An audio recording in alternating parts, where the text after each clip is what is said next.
that was one of the my safest options to invest in mutual funds. सिर्फ मैंने interest rate लगाया and I can see कि मेरी savings कैसे compound हो रही हैं. There was a confusion कि should I invest all my savings into one mutual fund, it would be safe or not, or I should be doing that in multiple mutual funds. मैं अपनी सारी salary अगर gold में लगा भी देती हूँ, do you think that it's a good investment कि if it goes to completely gold? I had the profit, लेकिन उसके अंदर कोई नादरा फी थी that was deducted and तकरीबन से इन्वेस्टमेंट मेरी वहीं की वहीं रह गई. एंड जब मैंने दूसरे अकाउंट में देखी तो it went less. I have seen a lot of people and you talking about कि आप किसी सेफ शेयर्स में you can invest and after a time वो ग्रो कर जाएंगे.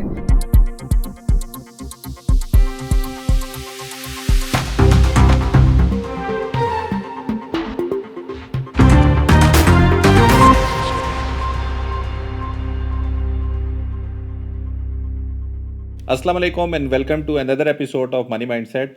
अभी तक जो सीरीज़ किया माशाल्लाह बड़ा ज़बरदस्त रिस्पांस आ रहा है और आई थॉट कि अगेन इसको कंटिन्यू करते हैं, क्योंकि मेरे ख्याल में काफ़ी दफ़ा जब हम कंटेंट बना रहे होते हैं और जिस तरीके से लोग उसको रिसीव करते हैं थोड़ा सा डिफरेंस होता है. और ये कम्युनिकेशन जो है जिस पे हम एंड यूज़र को ही डायरेक्ट ले आएँ, सो उससे मैंने देखा है कि काफ़ी ज़्यादा लोगों के मसले मसाइल भी हल होते हैं. सो आज जो है आज भी एक और एपिसोड है और ऑब्जेक्टिव अगेन यही था. काफ़ी ज़्यादा हमारे जो वुमेन हैं, जो गर्ल्स हैं, वो जो जॉब कर रही हैं, उनको भी नहीं आइडिया कि इन्वेस्टमेंट करके भी जो वो सेविंग कर सकती हैं वो स्टॉक मार्केट या म्यूचुअल फंड में बेहतर रिटर्न ले सकती हैं. उनको ज़्यादा रिस्क लेने की ज़रूरत नहीं है. ऑब्वियसली जितना अर्ली आप लोग अपना सेविंग और इन्वेस्टमेंट करेंगे उतना ही बेहतर आप लोगों के लिए भी होगा. आज जो है वो हमारी गेस्ट नरमीन है. आए फिर नरमीन से पूछते हैं, पहले उनका इंट्रोडक्शन ले लें एंड देन जो वो चैलेंजेस फेस कर रही हैं इन्वेस्टमेंट के लिए हम कैसे हेल्प कर सकते हैं उनको.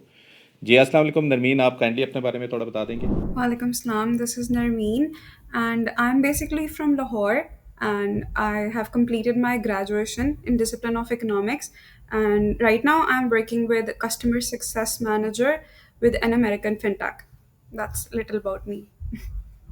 नरमीन, अगर थोड़ा सा अपना प्रोफेशनल बैकग्राउंड भी बता दें कि ग्रेजुएशन कब आपने की और उसके बाद से कौन कौन सा आपका प्रोफेशनल एक्सपीरियंस था, ताकि और थोड़ा सा ये भी बता दें कि क्या ये फील्ड जिसमें आप हैं it's a good way of earning as well लड़कियों के लिए, या ये अच्छी फील्ड है अगर उन्होंने इसको परस्यू करना हो एज ए फील्ड.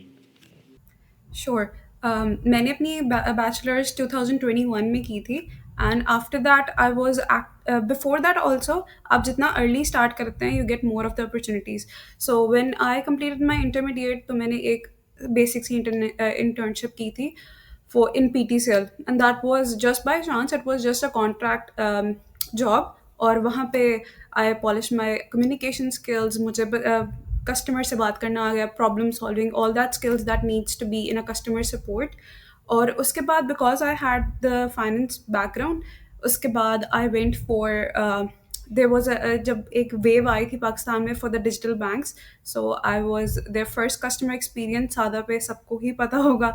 और उसके बाद there was like no stopping. आप फिर आई गॉट मुझे समझ आ गई कि मुझे मेरा इंटरेस्ट किस चीज़ में है. I was always into fintechs and digital banking. और मुझे इतना फिज़िकल पाकिस्तान के बैंक्स इतने उनका जो इंट्रैक्शंस जिस तरह से थे, फिज़िकल इंट्रैक्शंस, वो इतने कभी पसंद भी नहीं थे. तो I was always looking something remote and that's where I stepped up. After SadaPay I went for American company and there like a lot of opportunities जो आपको रिमोट बेसिस पे अमेरिकन कंपनीज प्रोवाइड करती हैं. And if you have that skill that they are requiring for, so yes, it's a very good experience and it's a very good pathway that you can choose for your career. थोड़ा सा ज़रा customer experience का बता देंगे. For example सादा पे में भी थी तो आपकी रिस्पॉन्सिबिलिटी क्या थी, word comes under your job, उसमें क्या क्या आप लोग करते हैं. Right. जब there was as Sadap was a startup, तो startup में तो फिर you have to take all of the responsibilities that is coming upon your way. तो Sadap में इस तरह से था that पाकिस्तान में बहुत सारा फाइनेंस जो है ना वो बहुत सारे लोगों को एक्सेस में आ गया था, master cards, because there were lot of people जिनके बैंक अकाउंट्स भी नहीं बने थे और उनको आईबीएन और ये सारी चीज़ें थोड़ी सी कॉम्प्लेक्सिसिटी थी. तो एक एक पार्ट हम लोग कवर कर रहे थे जेनजीज का, जिसमें they used to get to us. और वो चैट्स पे दे कैन एक्सेस जो फ्रीलांसर्स थे, they can access their funds easily क्योंकि आईबीएन में डायरेक्टली ट्रांसफर्स हो रहे थे। That we are coming through the chats ताकि they would be a proper channel जहाँ पे ऐसे एक्सपीरियंस लोग हों जो उनको कम्युनिकेट कर सकें कि how they can use that particular app for their reasons. और एक पार्ट इस तरह का था जिनको chats obviously they are not coming on chats and we used to take their calls और हम उनको calls पे समझाते थे कि कैसे they can get their money, they can pay their bills through this app and as it was a very basic and simple interface तो उसके रिगार्डिंग हम उनको वो चीज़ें गाइड करते थे। It was all the problem solving issues जो भी उनको आते थे मास्टर कार्ड के रिलेटेड, कोई फाइनेंशियल ट्रांजैक्शन जो प्रोसीड नहीं हुई, जो पहुंची नहीं है, जो मर्चेंट से वापस आ गई है। एंड क्योंकि ऑनलाइन शॉपिंग का भी कोविड के बाद बहुत ज़्यादा देयर वाज अ सरफेसिंग, तो इसलिए जो है people used to use the master card for online shopping, तो उसके भी रिटर्न्स के अगर इश्यूज आ रहे हैं या पेमेंट प्रोसेस नहीं हो रही, so that's what we used to look as an whole as a customer experience. और ये जो सारी टीम थी ये ऑन साइट बेस्ड थी, रिमोट नहीं थी, आप ऑफिस से ही बैठ के काम करते एटलीस्ट सादा पेमेंट। एग्जैक्टली, और एग्जैक्टली अभी के ऐसे टाइम में क्या चीज़ डिफरेंट है, अभी जो आप रिमोटली काम कर रही हैं, इज़ द सेम थिंग और you are doing bit different? Firstly, after the इस तरह से था कि obviously they have outsourced their stuff in Sada पे also इनका एक in source भी था that used to be remote also. फिर उसके बाद when I thought कि अच्छा कुछ remote भी पाकिस्तान में हो सकता है, तो I started looking for the options more and फिर उसके बाद I went for another American company because there were like a lot of American companies that were paying good also and also कि आपको जो है that opportunity to work remotely if you are having those communication skills easily, आपको customer की बात समझ आ जाए, customer को आपकी बात समझ आ जाए, that's all they need for the basic. And because उनका एक प्रोसेस इस तरह से होता है जो कि हमारी पाकिस्तानी कंपनीज में नहीं है unfortunately, that they hire you from the tier one और उसके बाद देर आर इंटरनल ओपनिंग्स और उसके बाद you can go grow in what ever field you want. तो बिकॉज आप या तो आप ये कर लें कि आप डायरेक्टली वेट करें इंटर्नशिप के अपने डिसिप्लिन में जाने के लिए, तो मैंने एज अ टेक्निकल सपोर्ट के कस्टमर क्यूरीज को लेके I started over there in American company that was Keep Trucking. It's an amazing company. उसके बाद था कि you get the opportunities and after 3 months or 6 months I was in their finance department. I used to still do the same thing, finance related stuff, payments procedures, quote to quote cash के payments का procedure कि आपके payments process हो जाएं, जो भी था वो भी that was my duty basically to over there. और अब मैं जहाँ पे हूँ दैट्स द सेम।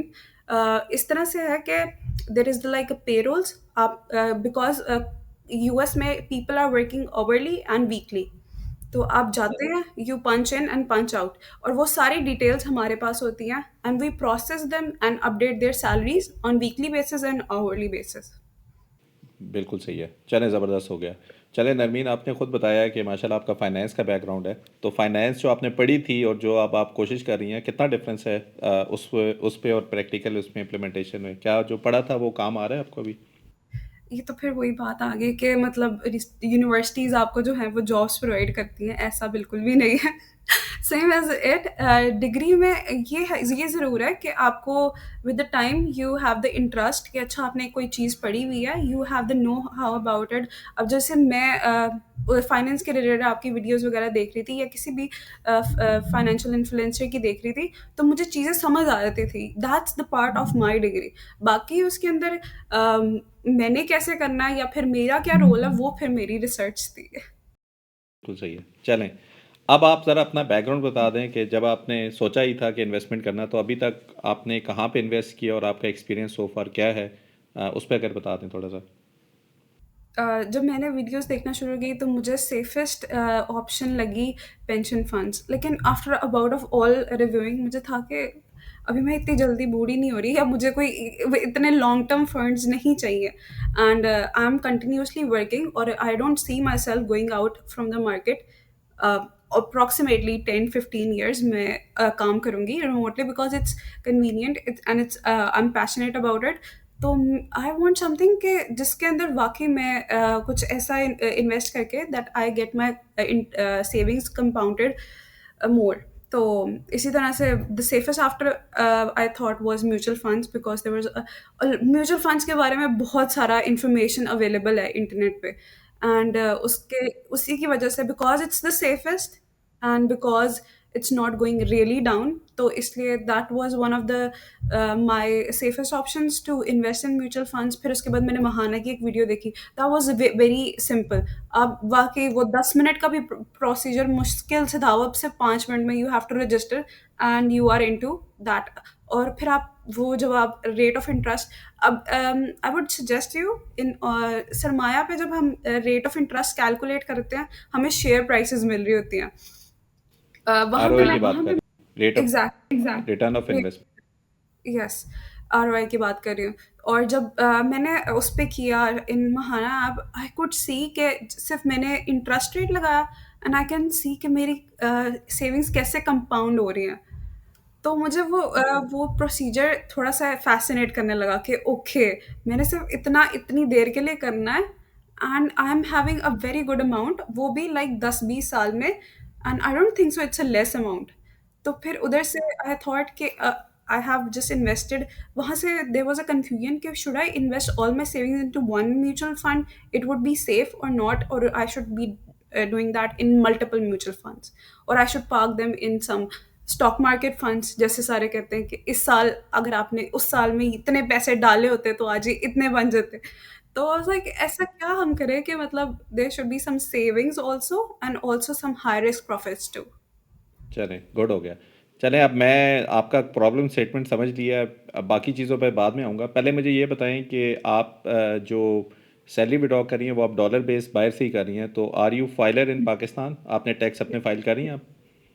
यस।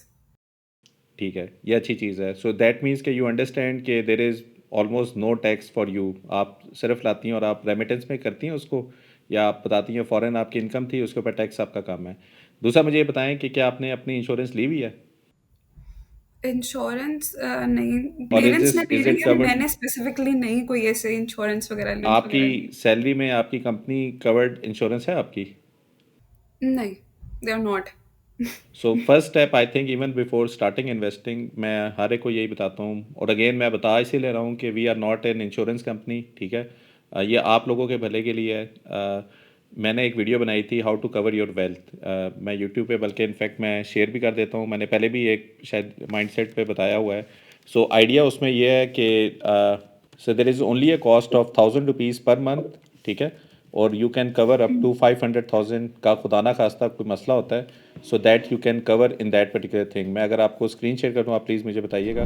मैं अभी आपको स्क्रीन इसीलिए दिखा रहा हूँ कि एटलीस्ट यू सी के जब रिकॉर्डिंग आप देखेंगे आप खुद भी इसको देख सकती हैं। It's very easy to basically get insurance as well. और इंश्योरेंस का मैं आपको डाउन साइड रिस्क को कवर करने के लिए, एक रिस्क आपके पास है, अब आप सोच ही रही हैं इन्वेस्टमेंट करना, आप सोचे 10,000 रुपये आप इन्वेस्ट करी हैं, 2 साल में आपने 2.5 लाख रुपया किया और खुदा ना खास्ता अपेंडिक्स का ऑपरेशन हो गया तो वो 5 लाख रुपए का है। So all your savings can go out in a second और in a moment, only if you are not insured. और इस पे थोड़ा सा लोगों का कंसर्न होता है कि इंश्योरेंस इज़ कन्वेंशनल, और कन्वेंशनल को हराम समझते हैं। So there is a Islamic way of insurance as well, जिसको तकाफुल कहा जाता है, और मैंने वीडियो में बताया हुआ है। You can basically go and get that तकाफुल एज वेल।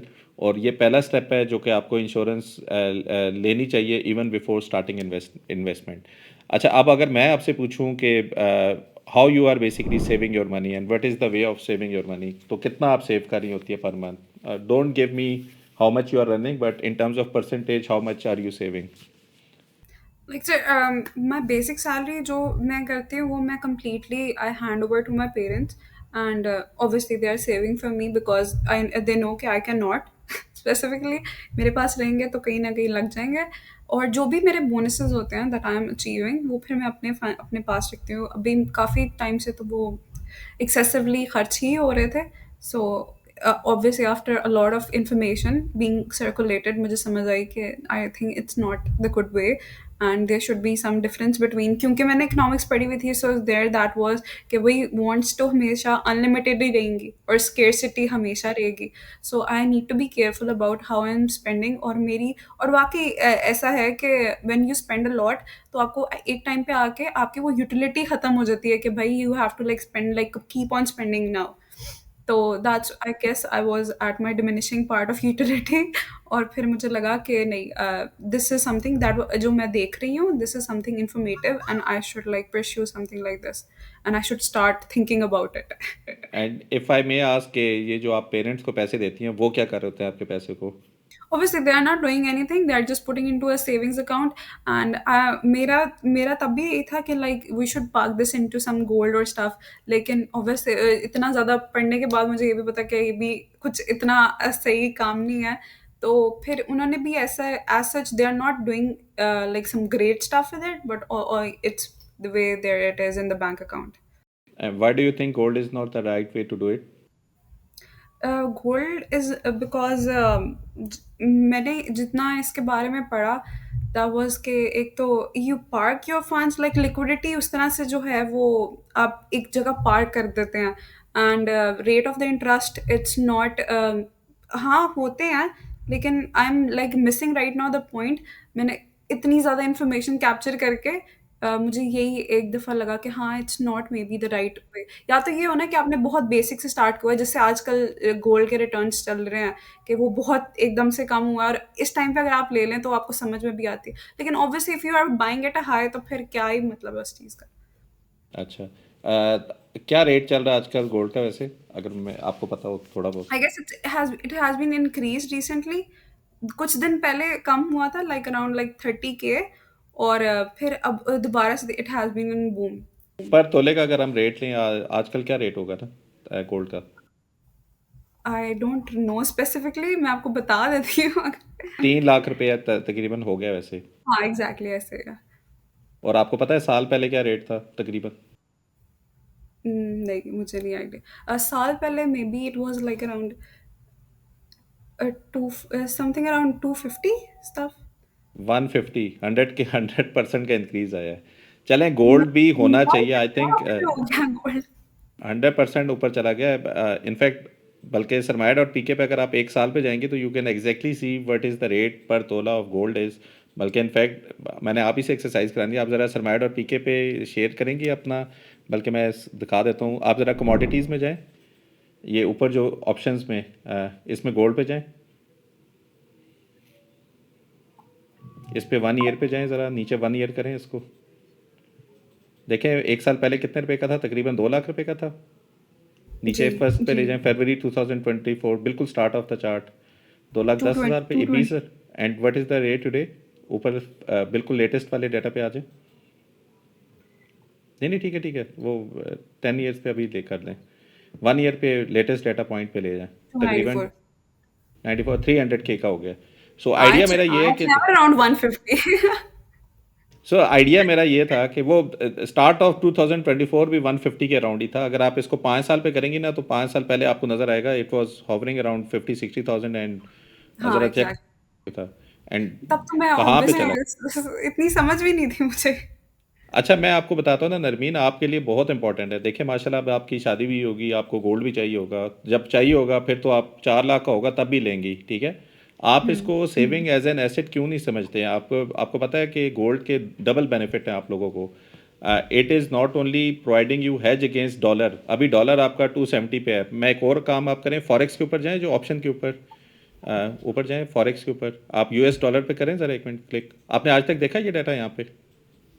गोल्ड तो नहीं देखा बट मैंने हाँ म्यूचुअल फंड्स को और स्टॉक्स को बहुत ज़्यादा देखा है यहाँ पे। आप इसको ज़रा नीचे करें, ज़रा सॉरी नीचे करें ज़रा, आप इस पे 1 ईयर कर दें। ये ऐड को भी नीचे कर लें, सॉरी जी।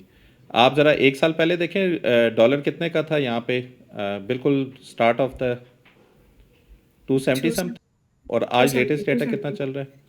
आज भी अभी 270 समथिंग मुझे का ही होगा, हाँ ठीक है? आई मैं समझाने का मकसद ये है कि अभी भी गोल्ड के रेट की वजह से आपका गोल्ड ऊपर गया हुआ है। डॉलर का रेट आपका नहीं इतना बढ़ा पिछले एक लाइक साल के अंदर। वही मैं आपसे यही this was the question regarding this mindset session कि व्हाट इफ लाइक कुछ लोग हैं जिसे the gold is parked like they have some sorted for that और फिर इमरजेंसी फंड्स में मुझे जैसे आप मुझे इंश्योरेंस का बता रहे थे कि my insurance has been done also through my parents. और इमरजेंसी फंड्स मुझे इतने और हेल्थ इंश्योरेंस मुझे ऐसे I don't feel the utility of it right now, because मैं आपको बता देती हूँ, because my OPD is covered by my company and हाँ, इस फिर तरह से कवर्ड है फिर अचानक से नहीं काम। चाहिए। नहीं फिर नहीं, हाँ, आप मैं समझ रहा था कि या आपकी कंपनी ने नहीं किया, then this is necessity, as an individual हम नहीं करते हैं, लेकिन इफ नहीं, it is already they covered are by. IPD like मतलब रेगुलरली, लेकिन the operation side is covered by them. और बाकी ये था कि जिस तरह से सारे लोग, जितना मैंने सुना है कि इमरजेंसी फंड्स आपको अपने 1 साल के पार्क करने चाहिए। मुझे अभी उसकी भी इतनी खास नेसेसिटी समझ नहीं आती, because I am not like leaving the market anyway, और if I am then I am not कि मुझे इतनी ही सैलरी पे दोबारा चाहिए। Whatever works for me with the network, तो मैं दोबारा से मार्केट में I know how to grab that area. तो मुझे मैंने ये बहुत ज़्यादा सुना कि आपको अपने पहले इंश्योरेंसेस क्लेम करनी चाहिए, मतलब फिर you are already parking your funds again into something that maybe it's not coming up और you don't need it right now. तो उस वजह से आई वाज कंफ्यूज्ड। देखिए इमरजेंसी फंड नहीं है ये, whatever you are doing right now is for the time where आपके पास ऑप्शन नहीं होगी। देखिए आप हमेशा, मैं बताता भी रहता हूँ कि अच्छे टाइम में आप बुरे टाइम की प्लानिंग कर रहे हैं ना, खुदा ना खास्ता बुरा टाइम नहीं आएगा, लेकिन आइडिया ये है कि आज आपके पास ऐसे उसके ऊपर हैं कि आप अपने फंड भी पेरेंट्स को दे देती हैं, आपके पास आप फिर आपको ये माशाल्लाह समझ भी है कि यार सेविंग्स करनी चाहिए, नहीं वो करनी चाहिए, which are all are good things, ये आपको ऑलरेडी पता है, ठीक है। The whole idea of investment या सेविंग्स या making an emergency fund is to cover your bad times. Bad times का मतलब ये है कि खुदा ना खास्ता आपकी कल को कंपनी आती है, हम डाउन साइज कर रहे हैं, आपकी जॉब नहीं है, ठीक है। If you got some funds available तो दैट मीन्स कि you are not financially dependent on your job, ठीक है। आप अपने आप को इंडिपेंडेंट करना चाह रही हैं। इंडिपेंडेंट करने का मतलब ये है कि इसका मतलब ये भी नहीं है कि आप कह रही हैं मैं जॉब नहीं करूँगी, शायद आप इंशाल्लाह इससे बेहतर जॉब करेंगी, लेकिन या आप अभी जॉब इसीलिए भी कर रही हैं कि आपको अर्निंग चाहिए या आपका एक होना चाहिए, आपका खर्चा है, या मे बी आप अपने पेरेंट्स को दे रही हैं। आपका एक एंड गोल ये होना चाहिए कि there there will be a time when you are doing a job not because you need to do job, ठीक है, because you are passionate of doing job and you like doing something, ठीक है। अभी आप शायद influence ज़्यादा हो रही हैं अपनी इनकम की वजह से। जब आप इनकम की वजह से हो रही हैं, so maybe this is the right time कि अपनी जो डिपेंडेंसी है जॉब पे because of the financial dependency वो ख़त्म हो, और इंडिपेंडेंटली आप फाइनेंशियली इंडिपेंडेंट हो और आप वो करना चाहें जो कि वाकई आपको करने में मज़ा भी आ रहा हो, ठीक है। तो जो इमरजेंसी फंड है ना, दीज आर नॉट बेसिकली कि कल को खुदा ना खास्ता एक्सीडेंट होगा तो मुझे इमरजेंसी फंड चाहिए होंगे, नहीं होंगे। This is to cover up your back, जो बुरा टाइम खुदा ना खास्ता आएगा उसको आप अभी से प्लान करके उसको सेटल कर रही हैं। It's always better to plan if the plan does not go your way. तो अभी जो आप प्लानिंग कर रही हैं वो तब के लिए कर रही हैं जब, अभी तो आप बिल्कुल स्ट्रेट फॉरवर्ड देख रही हैं ना, डिपेंडेंसी नहीं है, सेविंग है, बच रहे हैं सारे, लेकिन मे बी 5 साल 10 साल बाद आज जो आप स्टेप ले रही हैं, आपको उसकी यूटिलिटी 10 साल बाद नज़र आएगी कि जो जो स्टेप मैंने उस वक्त दिया था आज मुझे उसका फ़ायदा हो रहा है। कि खुदा ना खास्ता जिस तरह कोविड में हमने देखा था कि सब चीज़ें बंद हो गई थी, लोगों की जॉब्स भी बहुत चली गई थी, अगर लोगों ने 5 साल पहले से उसकी प्लानिंग की होती तो मे बी कोविड का टाइम बड़े इजीली वो सेल सी थ्रू कर सकते थे। सो ऑब्जेक्टिव हमेशा ये होना चाहिए कि you are basically doing the stuff for your bad times not for your good times. Good times में तो आज माशाल्लाह आप खा पी भी रही हैं, पेरेंट्स को भी दे रही हैं, फिर भी सेव कर रही हैं। So these are the thing जहाँ पे आप सेव कर रही हैं उसको कहाँ पे लगाएं कि ताकि 5 से 10 साल बाद जब आप करें तो उससे में आपको बेनिफिट हो। सो मैं जो अभी आपका कंसर्न, जो आपका माशाल्लाह अच्छी चीज़ है कि यू आर राइटली फोकस्ड। अभी जो मुझे लग रहा है जो थोड़ा सा रेड फ्लैग है कि जो पेरेंट्स को दे रही हैं, which is a good thing because आप खुद नहीं कर सकती, लेकिन जो बैड थिंग है वो यही है कि पेरेंट्स भी कुछ नहीं कर रहे हैं, ठीक है। So at the end of the day they are keeping in cash, और cash is not basically beating inflation. महंगाई ज़्यादा तेज़ी से बढ़ रही है और आपके पेरेंट्स शायद आपके पैसे से कम पैसा बना पा रहे हैं। सो आपने अपने आप को इनेबल ऐसे करना है और कॉन्फिडेंस में अपने पेरेंट्स को भी लेना है कि आप जो स्टेप उठाने लगी हैं उससे आपकी वेल्थ ग्रो ही होगी। अब मैं वैसे कह रहा हूँ जिस तरह आपने गोल्ड को बड़ा इजीली कहा यार इससे तो मुझे कोई फ़ायदा नज़र नहीं आ रहा, but at the end of the day gold is a very good asset to have. खासतौर पे लड़कियों के लिए तो बहुत अच्छा एसेट है, ठीक है। ना सिर्फ आप अपना फ्यूचर भी सिक्योर कर रही हैं, आप अपने पैसे को भी इस जगह रख रही हैं, जो कि होपफुली जब डॉलर एकदम आप देखेंगी ना कि 300 रुपये का हो गया, आपकी तो खैर माशाल्लाह डॉलर के अंदर इनकम है, सो आपकी इनकम भी बेहतर होगी तो आपको गोल्ड का रिटर्न भी बेहतर मिलेगा। तो छोटा सा अमाउंट जो आप अपने शायद पेरेंट्स को दे रही हैं, आज से ही अगर आप उसको गोल्ड में भी रख लें, बेशक पेरेंट्स को कहते हैं यार वो फिजिकल में गोल्ड ना छोटी छोटी टिकी मिलती है आजकल, ठीक है, जितनी भी बनती है just keep accumulating it. Per month पे मैं ये भी नहीं कह रहा कि सारी की सारी सैलरी आपने इसमें लगानी है, मे बी कुछ percentage of your salary going into the gold is a good asset to basically accumulate मेरे ख्याल में। वो आपकी बात ठीक है, लेकिन मैं अपनी सारी सैलरी अगर गोल्ड में लगा भी देती हूँ, do you think that it's a good investment के if it's goes to completely सारी गोल्ड? सैलरी नहीं लगानी ना, मैं यही बता रहा हूँ कि अभी भी अगर आपकी सैलरी अभी, अब वैसे अगर मैं आपसे परसेंटेज वाइज बात करूँ, what percentage of the salary you are giving to your parents and what percentage are you investing yourself, अगर आप थोड़ा सा उसका ब्रेक डाउन देते हैं।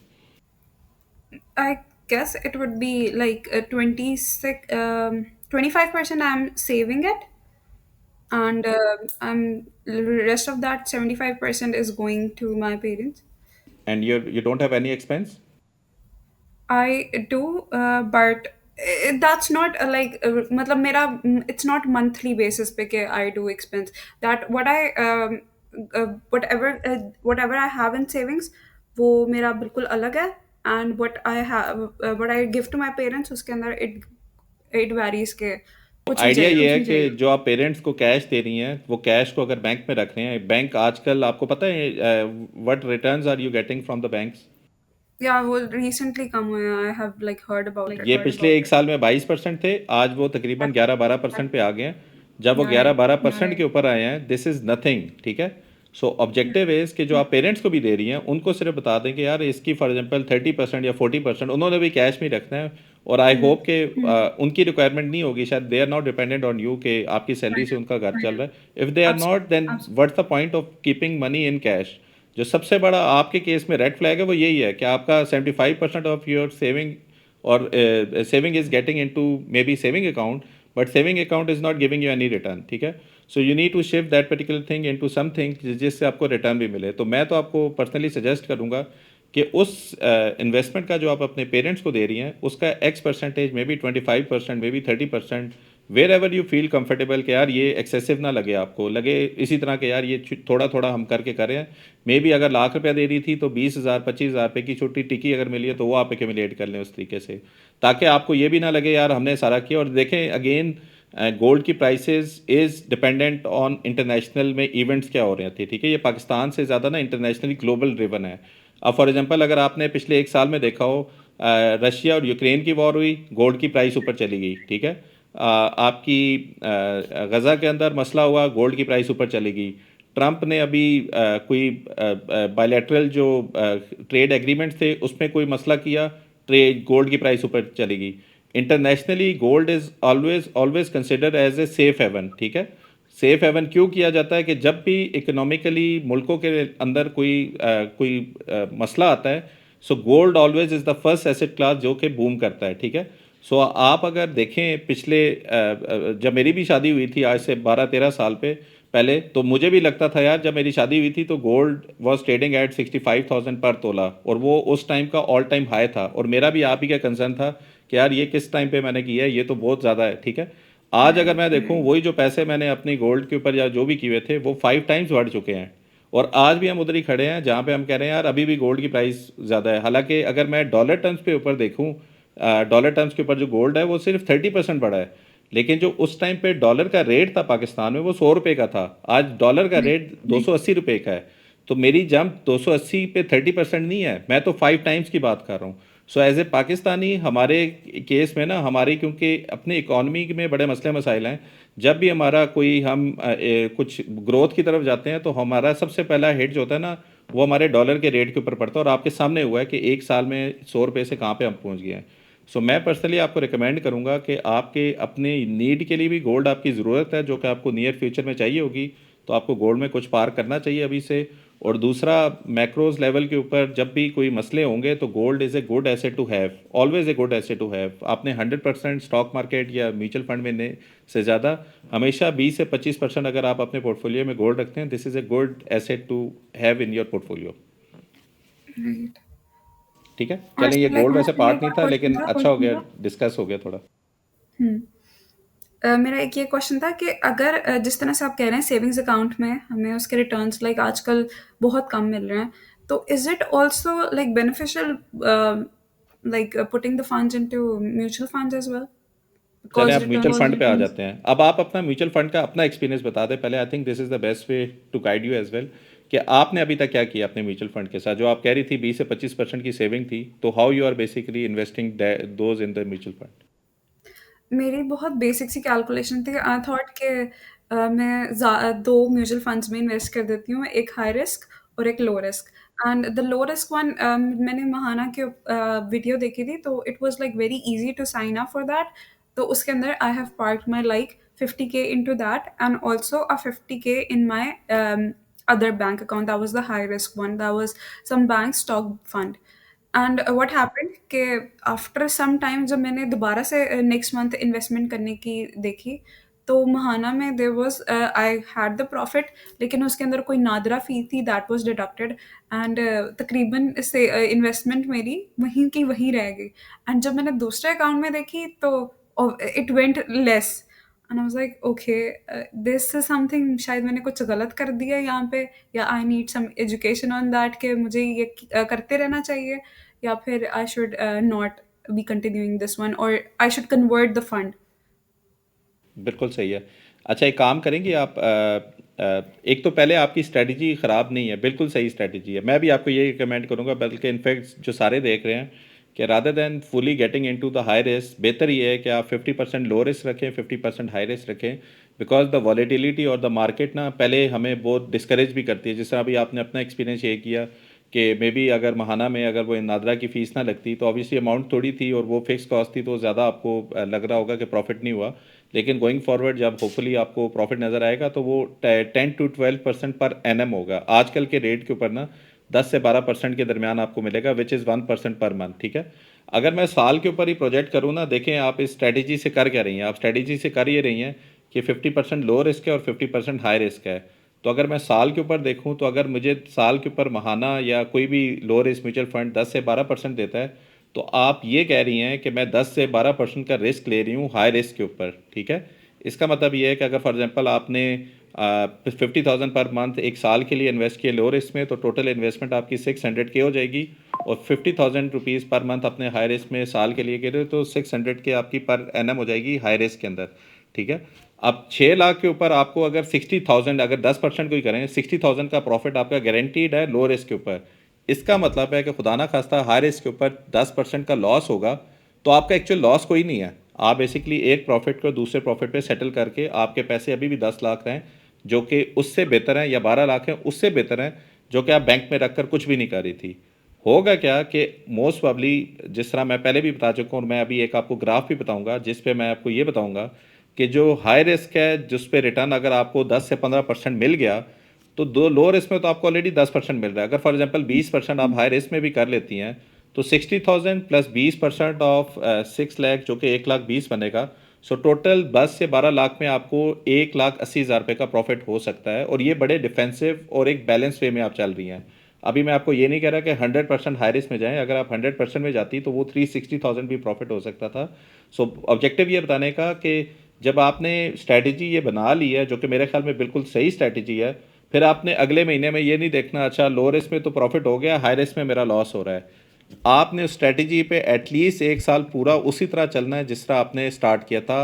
अगर आप कहेंगी फॉर एग्जांपल, आप सोचें ज़रा, अगर आपने 50,000 किया था फॉर एग्जांपल, वो 60,000 हो गया है, और आप इस नीयत से करिए अच्छा ये ऊपर जा रहा है तो मैं और कर देती हूँ, और पहले साल में महीने में अगर वो 50,000 से खुदा ना खासा 40,000 हो गया, तो आप कहें नहीं यार मैं गलत कर रही थी, तो अब मैं लो रिस्क ही कर देती हूँ।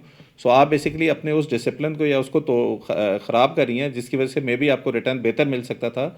आपको ये समझना चाहिए कि जब हाई रिस्क में आप आ रही हैं, तो अगले महीने अगर वो थोड़ा कम हो रहा है, इसका मतलब है कि आपको तो अच्छे रेट के ऊपर एक एवरेज आउट करने का मौका मिल गया ना। 50 पे लिया था, 45 पे चला गया, तो इसका मतलब है नेक्स्ट टाइम मैं 45 पे करूँगा तो मेरी एवरेज 47.5 होगी, ना कि 50 पॉइंट समथिंग होगी। सो अगर आप एक हाई रेस में जा रहे हैं और उसमें आपको एवरेज नीचे के रेट पे मिल रहा है, this is a good thing for you. Stock market कभी भी हमेशा सीधे लाइन में ऊपर नहीं जाती है, वो कभी ऊपर जाती है, फिर थोड़ा नीचे आती है, फिर ऊपर जाती है, फिर नीचे आती है। So if you are getting anything in the correction, या जो नीचे आ रही है थोड़ी सी, तो उस पर मेरा नहीं ख्याल आपको घबराना चाहिए। मैं अभी आपको एक और चीज़ बताऊंगा जहाँ पे मुझे लगता है कि स्टॉक मार्केट यहाँ से हाई रिस्क के लिए बेहतर है, और लो रिस्क में आपको पोटेंशियली इतना रिटर्न नहीं मिलेगा। मेरा यही क्वेश्चन था बिकॉज़ मैंने काफ़ी सारी वीडियोज़ देखी रिगार्डिंग स्टॉक मार्केट और ऑनलाइन ट्रेडिंग। तो वो मेरे लिए पॉसिबल नहीं है day trading firstly, because I have seen a lot of your courses, और बिकॉज़ मेरा थोड़ा-सा इंटरेस्ट है इस सब में, तो मुझे था भी कि I should pursue for some of the courses. लेकिन मेरी रूटीन ऐसी है कि जब तक मैं उठती हूँ मार्केट बंद हो जाती है। तो there is no way out कि मैं ये डे ट्रेडिंग वाला सीन कर सकूँ। लेकिन आई have seen a lot of people and you talking about कि आप किसी सेफ शेयर्स में you can invest and after a time वो ग्रो कर जाएँगे। तो that was also my question regarding the stock market. ठीक है। मैं आपको ना ये आपको स्क्रीन नज़र आ रही है मेरी? जी। अच्छा, इसमें ना मैंने सिंपल जो आपके इंटरेस्ट रेट या पॉलिसी रेट जो स्टेट बैंक करता है ना उसको प्लॉट किया है। और ये जो आप डिफरेंट चैनल देख रही है ना जिस पे कि फॉर एग्जांपल मैं बता रहा हूँ आपको, ये रेड लाइन है। रेड लाइन का मतलब है लो रिस्क म्यूचुअल फंड, ठीक है। ग्रीन का राइट। मतलब है हाई रिस्क म्यूचुअल फंड, ठीक है। आपने सिर्फ मूवमेंट को देखना है और फिर आपने खुद मुझे आखिर में बताना है कि आपने क्या करना है। जब 2009 से लेकर 2011 में ना अक्टूबर तक आपका पॉलिसी रेट थोड़ा इंक्रीज़ हुआ 12 से 13.5% पे। तो जब इंक्रीज़ हुआ ना तो लोगों ने पैसा अपना हायर लो रिस्क में ज़्यादा लगाना स्टार्ट कर दिया। ऊपर देख रहे हैं आप, ऊपर जा रहा है, ठीक है। सो जी। Approximately by 2011 50% of your investment was in low risk, ठीक है। फिर जब पॉलिसी रेट 13.5 से 5.75 पे आया ना तो आपका यही जो ग्राफ था ना ये 13.5 से नीचे होकर आ गया 10 तक, यानी कि इंटरेस्ट रेट नीचे जा रहे थे तो लोगों ने म्यूचुअल फंड पे लो रिस्क में कम पैसे इन्वेस्ट किए। और हाई रिस्क देख रही हैं आप, हाई रिस्क ग्रीन की लाइन ऊपर जा रही है, ठीक है। या एंड बाय अप्रैल 2017 जब नवाज शरीफ को सज़ा हुई थी, interest rate all again started moving up, लेकिन by April 2017 approximately 50% was invested in high risk mutual fund, ठीक है।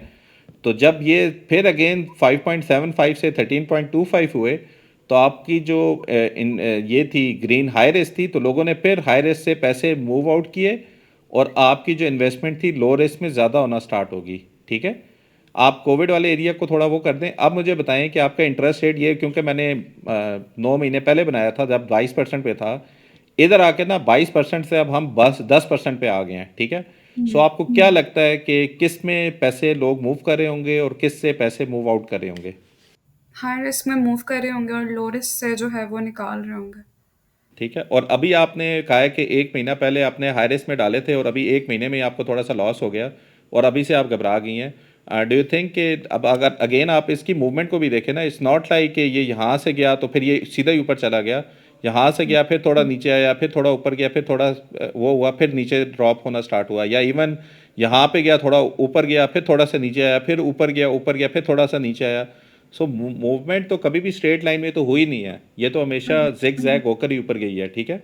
So if there is A minor connection, may be वो इधर से जाके इधर भी जा रहे हो और आप यहाँ पे बैठे आप कह रहे नहीं यार मैं लो रिस्क में जाती हूँ, और फिर उसने मूव करना स्टार्ट किया और फिर यहाँ आके आप कहे नहीं यार मेरे ख्याल में मेरी गलत थी, अब मैं दोबारा इसी में आती हूँ। So you are already basically missing a chance of getting a good thing at a good rate. You are again entering at the wrong time with a expensive rate, for example, ठीक है। So objective ये बताने का कि if you थोड़ा सा आपको interest rate का आइडिया हो ना, और अगेन आपने ये स्ट्रेटजी कब चेंज करनी है, जब आपको समझ आ जाए कि इंटरेस्ट रेट फॉर एग्जांपल 10 पे थे, अगली दफ़ा बढ़े ही नहीं, अगली दफ़ा भी नहीं बढ़े और एक दफ़ा फिर स्टेट बैंक ने 10 से 11 कर दिए। जब 10 से 11 किए ना, सो आप देखेंगे ये मूवमेंट ऑपोजिट डायरेक्शन में फिर स्टार्ट हो जाएगी। Then maybe you start doing the same thing in the opposite direction. लेकिन अभी के केस में क्योंकि आप पहले दफ़ा स्टार्ट कर रही हैं, आपकी अपनी स्ट्रेटजी बुरी नहीं है। अभी जब तक आपको कॉन्फिडेंस होगा कि ये वाकई पैसे बन रहे हैं, may be that might be the time कि थोड़ा सा परसेंटेज आपका एक्सपोजर हाई रिस्क में ज़्यादा हो जाए। लेकिन अगर आप 6 महीने तक हाई रिस्क और लो रिस्क में सेम अमाउंट डिपॉजिट कर रही हैं, आप देखेंगे हाई रिस्क 6 महीने बाद आपको बेहतर रिटर्न ही दे रहा होगा बनस्पत लो रिस्क में। और उस वक्त आपने घबराना नहीं है या आपने अपने आप को ब्लेम नहीं करना कि काश मैं उस वक्त ये कर देती। आपकी स्ट्रेटजी ठीक है, थोड़ा सा कॉन्फिडेंस रखें, इसको बिल्डअप करें। जब आपको थोड़ा कॉन्फिडेंस आ जाएगा फिर मे बी आप उसको शिफ्ट करना स्टार्ट करें। Right and sir like what do you think about this medium risk graph because मैं मुझे तो एक बड़ा स्टेबल और लाइक इस तरह से लग रहा या एज आप जो कम्पेयर कर रही हैं मीडियम टू रिस्क ग्राफ की है। है, ये नहीं, आप जो कर रही हैं ये मीडियम रिस्क की है, उसमें यही होता है कि they partially invest in high risk partially invest in low risk. आप भी यही कर रही हैं आपका, इसीलिए मैं कह रहा हूँ आपका जो ग्राफ होगा ये दोनों एक्सट्रीम से बेहतर मिड में ही होगा। कहीं पे आप ना आप लो रिस्क के करीब होंगी ना हाई रिस्क होंगी, आप कहीं मीडियम में ही जा रही होंगी, राइट मेक सेंस। ठीक है। अब आपने जिस फंड में किया हुआ था, मैं एक एक्सरसाइज ये करना चाह रहा था कि क्या वो वाकई सही फंड था या आप उससे बेहतर कर सकती थी। अगर आप काइंडली अपना स्क्रीन पे उस फंड पे दिखा दें जहाँ पे आप इन्वेस्टेड थी, सॉरी श्योर, जस्ट बेहतर आप बटन। टॉप परफॉर्मिंग फंड्स में चली जाएं ज़रा, एक मिनट, सॉरी, सेकंड वाले उसके ऊपर म्यूचुअल फंड में जाएं आप, टॉप परफॉर्मिंग फंड्स, जी जी, इस पे जाएं। और इसमें आप ज़रा उस फंड को सिलेक्ट करें, सर्च कर लें बेशक आपने जहाँ पे किया हुआ था। और again this is not to harm any mutual fund, मैं मेरा मकसद यही है कि लोगों को इस पे हो जाए। अगर आप इस पे देखें, फॉर एग्जांपल इस स्टॉक फंड में आप इन्वेस्टेड थी, yes. This particular stock fund is giving you, अगर रीड करूँगा ना, मैं शॉर्ट से लॉन्गर पीरियड ऑफ टाइम पे जाऊँगा, एक दिन कैन में वी फॉर अपन? एग्जांपल, ना अभी रहने दें, मैं सिर्फ यहीं पे, क्योंकि सॉरी पीछे करके ना, मैं सिर्फ चाह रहा था कि,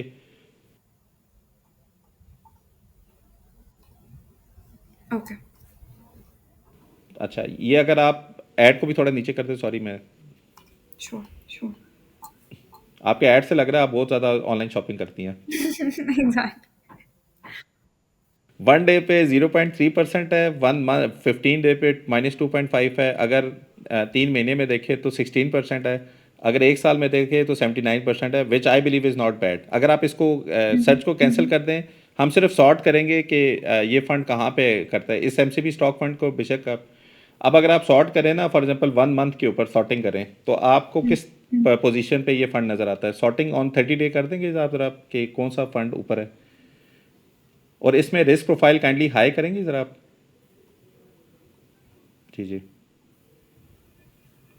ठीक है, आप इस पे 30 डेज थर्ड कॉलम को ज़रा काइंडली आप सॉर्ट कर देंगी। नहीं नहीं, इससे पहले जी जी, इस पे सॉर्ट करें ज़रा, ऑर्डर बाय करके देखें, दूसरी हाँ।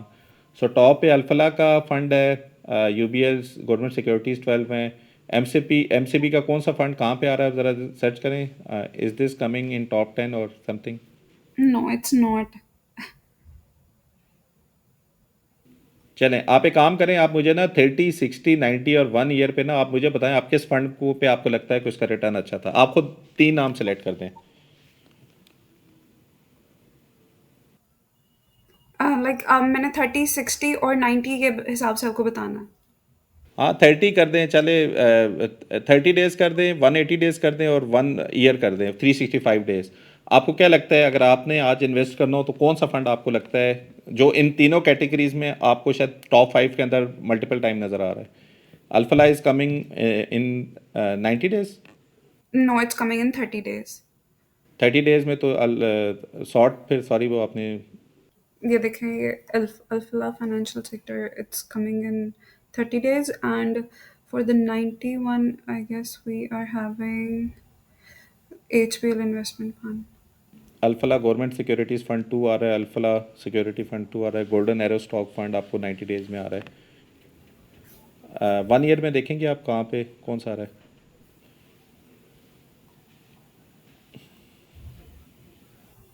Alphala dedicated equity fund. Al Habib pension fund आ रहा है, pension fund is a separate category, लेकिन अल हबीब स्टॉक फंड आ रहा है 108, Al Habib stock fund, Habib growth fund, Alfalah stock fund 2 something, वो आ रहा है आपका 98%। सिर्फ मैं आपको बताने का मकसद ये है कि देखिए, जब आप सिलेक्शन कर रही होती है ना, अभी भी आपने जिस फंड में किया हुआ है, this that might not be coming in top 5 to top 10, ठीक है, लेकिन Right. आपने ना सिंपल अपने आप को देखना है, शॉर्ट टर्म के ऊपर जो बेहतर कर रहा है और लॉन्ग टर्म पे भी वो स्टेबल था, so that should be your preference, कि शॉर्ट टू लॉन्ग टर्म पे जो बेहतर आपको लग रहा है। एंड अगेन इसका कोई एक सेट आंसर नहीं है, कोई वीडियो मेरी देख रहा हूँ मैं, इसीलिए डाटा के ऊपर आपको रख रहा हूँ कि कल को अगर आप एक साल बाद देखेंगे तो मे बी पिक्चर चेंज हो जाए, मे बी इंटरेस्ट रेट भी ऊपर जा रहे हों, तो जब इंटरेस्ट रेट ऊपर आ रहे होंगे तो फिर आपने लो रिस्क में प्रायोरिटी देनी है, जब इंटरेस्ट रेट नीचे जा रहे हैं तो फिर हाई रिस्क में करनी है, जो हम अभी एक्सरसाइज कर रहे हैं। और नरमीन, आपको भी मैं ये बताऊंगा कि don't get in to any mutual fund, क्योंकि मेरा बैंक अकाउंट उधर था या मैंने कुछ किया हुआ था, ट्राई टू बी, और कोशिश करें, 19-20 का फ़र्क इज़ नॉट थिंग, यानी एक ने अगर 16 दिया और एक अगर 18 दे रहा है तो again this is ignorable. But if you are invested in any specific fund जो कि 25 दे रहा है और एक और फंड में भी 40 दे रहा है, तो मे बी आपको 40 पे जाना चाहिए ना, वो आपको बेहतर रिटर्न देगा, ठीक है। सो आपने ना अपने आप को थोड़ा सा इंडिपेंडेंट करके इसी तरह रखना है कि क्या करना है। सो अभी के केस में अगर आप देखेंगी कि कौन सा फंड आपने करना है, सो आपकी अप्रोच ये होनी चाहिए कि शॉर्ट टर्म जो कि 1 महीना to maybe 1 year to, उसके ऊपर देखें कि कौन सा फंड आपको बेहतर रिटर्न देता हुआ नज़र आ रहा है, और फिर आपने उस फंड के अंदर इन्वेस्ट करना है। और अगर आपने उस फंड पे इन्वेस्ट करना है तो आपने ना यूट्यूब पे जाके उस फंड का नाम लिखें कि इस पे डिजिटल अकाउंट ओपन कैसे करते हैं, और उसके थ्रू आपने अकाउंट ओपन करना है। तो इट्स नॉट ए कितना इतना टफ प्रोसेस नहीं है उसको करने का। लेकिन लाइक सर, अगर जैसे यहाँ पे इफ आई सी अल्फला के it's GHP dedicated equity fund जिस तरह से आ रहे हैं, that has like good returns, the most returns, right? अच्छा, सो इसमें ना सो आपने सॉरी, कुछ फंड्स ऐसे हैं जिस तरह मेरे ख्याल में 100% से ऊपर के जो फंड्स हैं ना कोई इसमें सेटलमेंट होगी। अगर आप इसको 1 ईयर पे करें ज़रा 1 मिनट। हाँ, ज़रा थोड़ा नीचे लेके जाएंगी। सॉरी, ये ऐड को थोड़ा फिर नीचे करें, ये मुझे इस तरह नज़र नहीं आएगा। 1 ईयर पे 244, आई थिंक थोड़ा सा इसमें कैलकुलेशन फ्रॉम मुफैब सही नहीं आ रही है। मेरा नहीं ख्याल ये 1 ईयर पे अगर डाटा के ऊपर देखें तो इतना ज़्यादा है। लेकिन आइडिया ये है कि अगर आप थोड़ा सा, मैं अगर इसी को एक्सप्लेन, आप थोड़ा ऊपर जाएंगी ज़रा इसमें। ये जो फंड्स होते हैं ना, आप इसको सिर्फ नैव की सूरत में ना देखें। अभी आप देख रही हैं जून के अंदर इनका फंड का साइज़ क्या था, ज़रा थोड़ा सा पीछे ले जाएं, ऊपर ले जाए, हाँ इससे पहले लेके जाएं। पहली एंट्री एक पॉइंट 180 रुपये, सॉरी ये बिल्कुल हाँ यहाँ पे जाएं, 180 समथिंग का था ना जून 30 को। थोड़ा सा राइट, आगे लेके राइट। जाएंगी। तो ये जो ड्रॉप है ना, ये ड्रॉप आप, इनका लॉस नहीं है। अगर मैं आपको थोड़ा समझाऊं, अगर आप थोड़ा सा और नीचे जाएंगी साइड पे ना, एक आपको पे आउट नज़र आ रहा होगा, थोड़ा सा नीचे ले जाएंगी, स्क्रॉल करेंगी नीचे इसको, वेबसाइट को। हाँ, ये सेकंड वाला पीयर्स के साथ पे आउट का एक टैब नज़र आ रहा है, ठीक है। इसका मतलब ये है कि अगर आपके पास ये म्यूचुअल फंड होता ना, तो इस म्यूचुअल फंड ने कितने रुपए का डिविडेंड आपको दिया है 30 जून 2024 को? 89 रुपीज़ का। अगर आपके पास 100 यूनिट पड़े हुए थे तो 89 मल्टीप्लाई बाय 100 का पे आउट आपको मिलेगा, और आपकी जो नैव है ना वो 99 पे स्टार्ट होगी। सो अभी जो आप ऊपर जाएं, सॉरी 99 से अभी तक कितना बन गया ये? हाँ, 99 का आपने दिया था, and again this is right now 130 140, which is again not a bad result, ठीक है। और अगर आपने ये देखना हो कि ये पीछे कहाँ पे इन्वेस्ट कर रहे हैं, तो वो भी आप फंड होल्डिंग आपने देखी हुई हमारी वेबसाइट पे।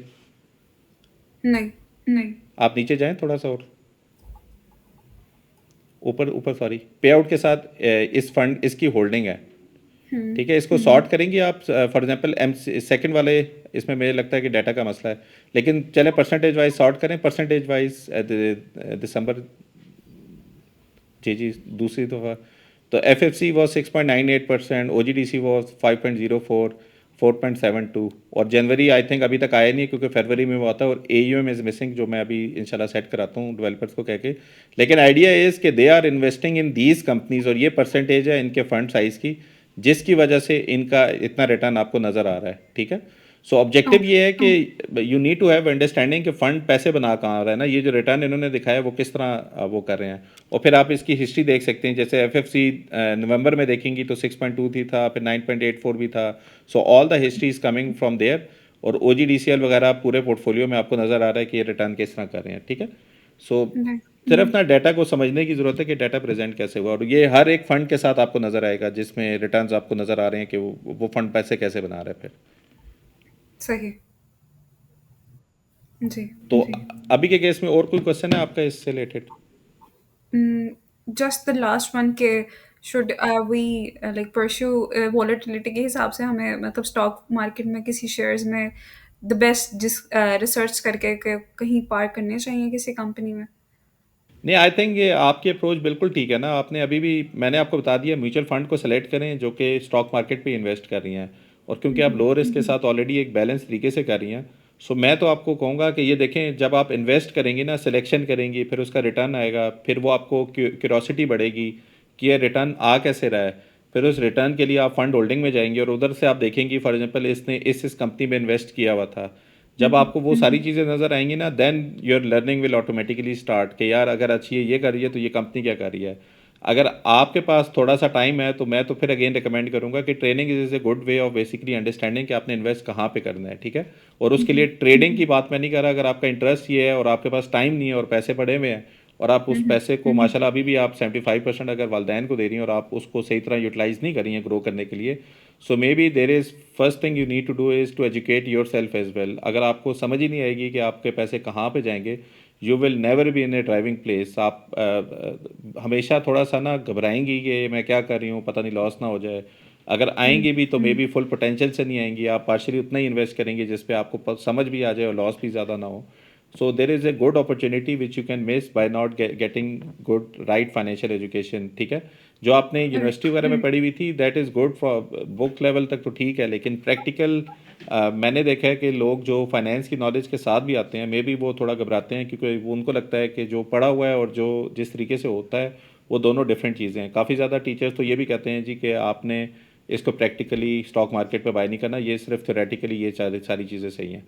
तो मकसद ये बताने का कि जो एजुकेशन हमने की हुई थी ये सारा डाटा आपके लिए फ्री पड़ा हुआ है. If you are not able to understand this data, so I think that's the point time when you need to start investing in yourself, क्योंकि सारी गेम इस डाटा की है.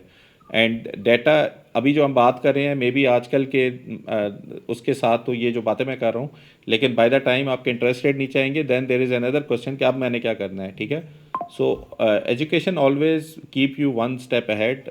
जो लोगों ने राइट टाइम पे एजुकेशन ली जब स्टॉक मार्केट अच्छे उस पर आ रही थी, उन्होंने बड़ा ज़बरदस्त बेनिफिट किया. ठीक है, और मेरे ख्याल में तो बेहतर चीज़ यही है कि आपने अच्छी चीज़ ये है कि you started thinking in the right way. थोड़ी सी एनेबलमेंट अगर आप अपनी भी कर देंगी सो मे बी आप अपने पैसे को बड़े अच्छे तरीके से यूटिलाइज करके इन्वेस्ट करके और बेहतर रिटर्न भी कर सकती हैं. सो ये मेरी सेकंड सजेशन होगी आपको. Right. Thank you so much for the suggestions. और एक ये भी है कि मतलब ऑब्वियसली आफ्टर जो इतने टाइम से पेरेंट्स भी एक ट्रेडिशनल मेथड के साथ चल रहे होते हैं to cope up with them for a new learning, उनके लिए भी एक चीज़ न्यू होती है. सो दैट्स व्हाई मेरा यही था कि फर्स्टली मैं एक्सपीरियंस करूं और मुझे कुछ इस बारे में एजुकेशन हो जाए, then I can surely convince them कि we can do that this way. आप एक काम करें ना, आप अगर उनको फॉर एग्जांपल 50% या जो भी दे रही हैं, आप अपना भी उनको बताएं कि मैंने आपको दिया था, देखते हैं एक महीने बाद किसका रिटर्न ज़्यादा होता है या एक साल बाद किसका रिटर्न ज़्यादा होता है. जिसका रिटर्न ज़्यादा होगा फिर वो उसी की चलेगी जो वो कह रहा है. ठीक है, सो वो कंपटीशन आप अपने पेरेंट्स के साथ करें. And if you are able to show better better returns, जो कि मुझे लगता है आप आराम से कर लेंगी, सो मे बी आपने उनको कन्विंस करना है कि आप इसी तरीके से हमने करना है. और एक चीज़ तो फॉर श्योर आप करें कि जो आप उनको पैसे दे रही हैं उनको कहें यार इसका 30-40% ना आप गोल्ड में ही करें. मे बी वो डिस्कशन करके जो हमारी हो रही है उनसे भी शायद कन्विंस हो जाएं, लेकिन आपको तो वैसे भी ज़रूरत है और gold is a very good asset to have. देखें, अगर आपने लो रिस्क म्यूचुअल फंड भी किया, हाई रिस्क म्यूचुअल फंड भी किया और फिर आपके पास थर्ड ऑप्शन गोल्ड है, इन तीनों में से सिर्फ आपको दो विनर्स चाहिए या इवन एक विनर भी चाहिए, आपके सारे के सारे लॉसेस आपके बैलेंस आउट करके प्रॉफिटेबिलिटी की ऊपर होंगे. So even if you keep 33%, 33%, 33%, you will be in a winning streak. मेरे ख्याल में आपको लॉसेस की प्रोबेबिलिटी कंपैरेटिवली कम होगी. परफेक्ट। Thank you. चलें, I think Narmeen thank you very much. आप Narmeen thank you very much, आपके साथ बड़ा ज़बरदस्त सेशन हुआ. दो कि gold was not part of it, लेकिन आई डू अंडरस्टैंड कि लड़कियों के ख़ास तौर पे और इवन हमारे लिए भी gold is a good asset to have. Gold को हमेशा ये ना समझे कि 3 लाख रुपए का हो गया. अभी तो आपका डॉलर 270-80 रुपये के ऊपर है. जिस दिन डॉलर का रेट यहाँ पे 300 रुपये पे या 330 पे होगा तो गोल्ड जो है वो आपको 4.5 लाख रुपए, 3.5 लाख रुपए, 4 लाख रुपए पे मिलेगा.